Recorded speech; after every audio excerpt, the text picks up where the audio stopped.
పేరు మీద అవార్డులు ఇవ్వడానికి తెలంగాణ రాష్ట్ర ప్రభుత్వం వేస్తున్న అడుగులు? గద్దర్ పేరుతో అవార్డులు ఇవ్వడాన్ని ఎవరు కాదనే పరిస్థితి ఏం లేదు. నిన్న 2-3 స్పందనలు చూశాను నేను పరిశ్రమ నుంచి కూడా. జనవరిలో సంథింగ్ జనవరిలోనే ఆయన సభలో మాట్లాడుతూ రేవంత్ రెడ్డి గారు ఈ మాట చెప్పారు. అవార్డులు ఒక పెద్ద సమస్య వచ్చింది. రాష్ట్ర విభజన తర్వాత అవార్డులే జరగలేదు. నంది అవార్డులు లేవు. నంది అవార్డులు కాదు, మేము సింహ అవార్డులు ఏవో ఇస్తామని అప్పుడు కేసీఆర్ ప్రభుత్వం సూచనగా చెప్పింది. సరే ఏదో ఒకటి ఇవ్వండి అంటే అది కూడా ఇవ్వలేదు. అది అలా వాయిదాలు పడుతూ ఇప్పుడు 10 ఏళ్ళు అయిపోయింది. కానీ ఈ 10 ఏళ్లలో ఆగిపోయినవి ఏంటంటే అవార్డులు. నిజంగా ఇది చాలా ఇబ్బందికరమైన. నిజానికి ఈ సమయంలో తెలుగు సినిమా అంతర్జాతీయ సినిమాగా మారిపోయింది. 1000 కోట్ల వసూళ్లకు చేరింది.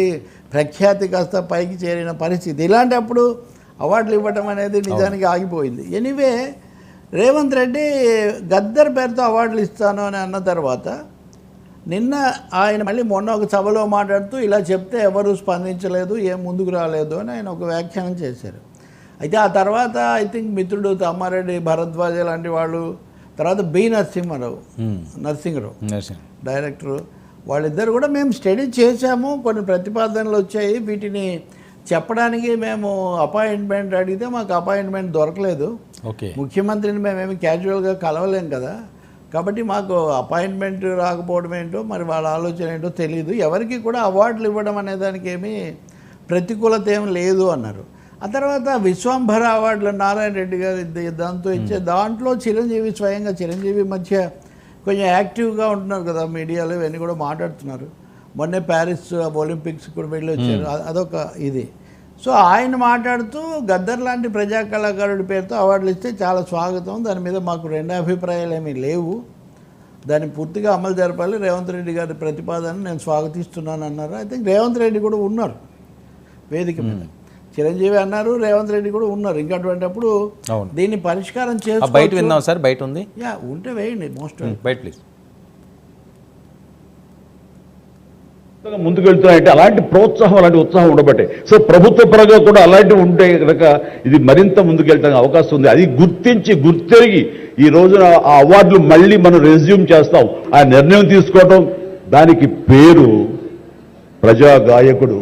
జీవితం అంతా కూడా రెవల్యూషనరీగా మార్పు తీసుకురావాలని ప్రయత్నించే నిరంతర శ్రామిక కళాకారుడు శ్రీ గద్దర్ గారు. గద్దర్ గారి పేరున అవార్డులు ఇవ్వటం అన్నది ఎంతో సముచితం, ఎంతో ఆనందం, ఎంతో ముదాహం. అలాంటి నిర్ణయం తీసుకున్నటువంటి మా ముఖ్యమంత్రి రేవంత్ రెడ్డి గారికి, వారి సహచర్యులకి నేను మనస్ఫూర్తిగా ధన్యవాదాలు ఈ సభాముఖంగా తెలియజేస్తున్నాను. ఇప్పుడు గద్దర్ పేరు పెడదామని చెప్పడం నిజానికి సాహసోపేతమైన నిర్ణయం. అవును, ఎందుకంటే మన ఎస్టాబ్లిష్మెంట్ అంటారు చూడండి, పాలక వర్గాలు వామపక్ష భావజాలం, విప్లవ భావజాలం ఉన్న వాళ్ళను పెద్దగా వీళ్ళు చేయలేదు. నాకు బాగా గుర్తు, శ్రీశ్రీ శత జయంతి చేయలేదు అప్పుడు. రోసయ్య గారు మొదలైనప్పుడు రోసయ్య గారు, తర్వాత కిరణ్ కుమార్ రెడ్డి ఉన్నట్టున్నారు. శ్రీశ్రీ కంటే తెలుగు వాళ్ళకి తెలిసిన మహాకవి ఆధునికుల్లో ఎవ్వరు లేరు ఇంకా. కానీ శ్రీశ్రీ శత జయంతి కూడా అధికారికంగా జరపడానికి వీళ్ళు సిద్ధం కాలేదు. శత జయంతి పెద్ద వేడుక వాస్తవంగా.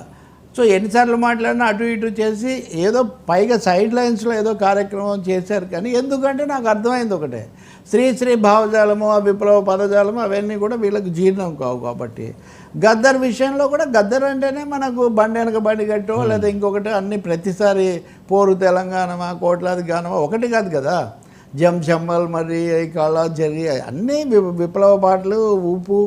ఆయన కొంచెం వయసు మళ్ళీ ఇదైన సమస్యలు ఆయనకు వచ్చినా కానీ ప్రజలైతే గద్దర్ అంటే ఒక గంగా ప్రవాహంలాగా పాడేటటువంటి ఆ పాట, ప్రజాగీత ప్రవాహంలాగా ఆయన గుర్తుపెట్టుకున్నారు. రేవంత్ రెడ్డి నిజానికి కొంచెం సాహసం చేసి ఆ రోజు ఆ మాట అన్నారు. ఇప్పుడు చిరంజీవి గారు స్వాగతిస్తున్నారు, ఓకే. చిరంజీవి గారి మామ అల్లూరు రామలింగయ్య గారు కూడా ప్రజా కళాకారుడు. ఆయన ప్రజానాట్య మండలి ఆ నేపథ్యం నుంచి వచ్చినటువంటి డాక్టర్ రాజారావు గారు ప్రజానాట్య మండలి నిర్మాత, ఆయనకు మంచి మిత్రుడు ఆయన. కాబట్టి స్వాగతం అని చెప్పారు. మరి పరిశ్రమ అంతా ఇలాగే ఉందా ఒక ప్రశ్న. ఎందుకంటే ఈరోజు నేను వస్తూ చూసే 2-3 పత్రికల్లో ఈ విషయం మీద రాశారు. ఒక అభిప్రాయం ఏంటంటే గద్దర్ ప్రజా కళాకారుడు కాబట్టి ఆయన గౌరవిస్తూ ఒక ప్రత్యేకమైన అవార్డు ఒకటి ఏర్పాటు చేయొచ్చు, కానీ మొత్తం అవార్డులు గద్దర్ పేరుతోనే ఇవ్వడం అనేది సమంజసంగా ఉంటుందా? పరిశ్రమకు సంబంధించిన వాళ్ళు కూడా చాలామంది ఉంటారనే ఒక వర్గం ఉన్నట్టుగా ఉంది, ఒక అభిప్రాయం. అవును. సో రేవంత్ రెడ్డి అప్పుడు ఉత్సాహంతో ఆయన అన్నారు. అయినా ఏం పొరపాటు లేదు. ఇప్పుడు గద్దర్ పేరు పెట్టినంత మాత్రాన ఇంకెవరికి ఏమి అవార్డు అది ప్రభుత్వ అవార్డే కదా. ఇప్పుడు ఉదాహరణగా ఎన్టీఆర్ అవార్డు అని ఉండేది, దాన్ని వాళ్ళు వచ్చి రాజశేఖర రెడ్డి అవార్డు అని పెట్టారు. ఇప్పుడు మళ్ళీ ఎలాగో అది మారుతుంది. జాతీయ స్థాయిలో నెహ్రూ పేరుతోనూ ఉన్నవి రాజీవ్ ఖేల్ రత్న మార్చేసారు చాలా వాటిని. అవును. అందువల్ల గద్దర్ బుత్త ఇవ్వడం చిరంజీవి ఎండార్స్ చేశారు ఇప్పుడు సూటిగా. అవును. భారద్వాజ నరసింహరావు లాంటి వాళ్ళు కూడా ఎండార్స్ చేశారు. సో పరిశ్రమ ఇప్పుడు ఒకసారి కూర్చొని వాళ్ళు ఏమనుకుంటున్నారో చెప్తే సరిపోతుంది. అలాగే రేవంత్ రెడ్డి గారు కూడా తన ప్రతిపాదన మీద వచ్చిన ప్రతిస్పందనలు తీసుకొని వివాదాలు లేకుండా ప్రశాంతంగా దాన్ని జరిగితే చాలు. చేసుకుంటే గద్దర్ పేరుతో అవార్డు ఇవ్వడం తప్పనిసరి. ఓకే. అయితే అన్ని అవార్డులకు అదే పేరు పెట్టాలా లేదా అట్లాంటి విషయాలు పాటలకు ఇవ్వాలి, సంగీతానికి పెట్టవచ్చు, లేదా మార్చుకోవచ్చు. ప్రజా కళ అనేది ఏమీ ఒకటి కాదు కదండి, ఒకటి కాదు, ఒకటి సొంతం కాదు. ఒకటి కాదు. కాబట్టి